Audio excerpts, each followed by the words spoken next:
નમસ્કાર મારા વાલા વિદ્યાર્થી મિત્રો, સ્વાગત છે તમારું। આજે વાત કરીશું ધોરણ 7માં આપણી નવીન પ્રોજેક્ટ પ્રવૃત્તિ બુક જે આપવામાં આવેલી છે તેમાં પ્રવૃત્તિ નંબર 4 મારી વાર્તા, જેનું આપણે આ વિડીયોમાં સચોટ સાચું અને સંપૂર્ણ સોલ્યુશન કરવા જઈ રહ્યા છીએ। તેના પહેલાં ખાસ ચેનલમાં નવા છો તો ચેનલને મિત્રો અવશ્ય સબસ્ક્રાઈબ કરી વિડીયોને લાઇક અને શેર કરવાનું પણ ન ભૂલતા। પ્રવૃત્તિ મિત્રો 4 છે મારી વાર્તા, જેમાં આપણે જે પ્રવૃત્તિ કરવાની છે તેની વાત કરીએ તો આપણા ગામમાં, ઘરમાં, આજુબાજુ, પડોશમાં અને મિત્રો દ્વારા તમે બાળપણથી વાર્તાઓ સાંભળી જશે। આ પ્રકારની વાર્તાઓ હજી પણ માતા પિતા, દાદા દાદીના મુખે કહેવાતી જશે। તો આવી સ્થાનિક વાર્તાઓ જે શાળાના પુસ્તકોમાં ન હોય અને સ્થાનિક બોલીમાં જે રીતે સાંભળી હોય તે આપને યાદ જ હશે।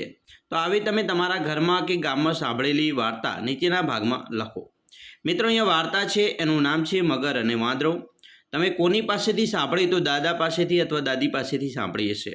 તો અહીંયા આપણે વાર્તા લખવી હોય તો લખી શકાય કે એક નદીને કાંઠે જાંબુડો ઉગ્યો હતો। જાંબુડા ઉપર એક વાંદરો રહેતો હતો। ત્યાં એક નદી હતી, તેમાં એક મગર રહેતું હતું। ત્યાં મગર અને વાંદરો એકબીજાના ભાઈબંધ બન્યા હતા। દરરોજ મગર જાંબુડા નીચે બેસવા જતો। વાંદરો જાંબુડા પરથી જાંબુ લાવી મગરને ખવડાવતો। મગર ખાધા પછી વધે તે જાંબુ મગરી માટે લઈ આવતો। એ વખતની વાત છે, મગરે મગરને કહે, વાંદરાભાઈ પણ રોજ જાંબુ ખાતા હશે, એટલે એમનું કાળજું ખૂબ મીઠું હશે, એમને અહીં તેડી લાવો, મારે એમનું મીઠું કાળજું ખાવું છે। મગરે કહ્યું, દોસ્તને દગો ન દેવાય, તારી વાત ઠીક નથી। પણ મગરી રિસાઈ જતા તે વાંદરાને લેવા કાંઠે આવ્યો અને કહે, વાંદરાભાઈ, મારી મગરીએ તમને ઘરે બોલાવે છે, તમારે આવવું જ પડશે। વાંદરો કહે, પણ હું તારે ત્યાં સી રીતે આવું?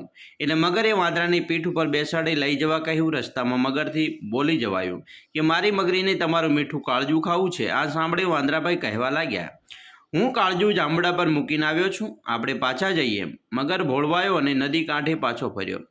એટલે વાંદરો કૂદકો મારી જાંબુડા પર ચડી ગયો। ઝાડ પર ચડી ગયા પછી વાંદરાભાઈએ મગરને કહ્યું કે, એ મૂર્ખ, કંઈ કાળજું શરીરથી અલગ હોય? આજથી મારી અને તારી દોસ્તી ખતમ। મગરભાઈએ ખૂબ પછતાવો કર્યો। વાર્તામાંથી શું શીખવા મળ્યું? તો મિત્રો, આ વાર્તામાંથી શીખવા મળે છે કે મૂર્ખ મિત્રની વાતમાં આવી જવાથી મુસીબતમાં મૂકી જવાય છે। વાર્તાનું મિત્રો કોઈ એક ચિત્ર દોરવાનું છે તો તમે અહીંયા ચિત્ર છે એ આ રીતે દોરી શકો છો, બરાબર? સરસ મજાનું ચિત્ર છે। તો વિદ્યાર્થી મિત્રો, આવી રીતે તમે તમારી પ્રોજેક્ટ પ્રવૃત્તિ બુકની અંદર અલગ અલગ પ્રકારના સોલ્યુશનના વિડીયો જોવા માંગતા હોય તો અત્યારે આપણી ચેનલને અવશ્ય સબસ્ક્રાઈબ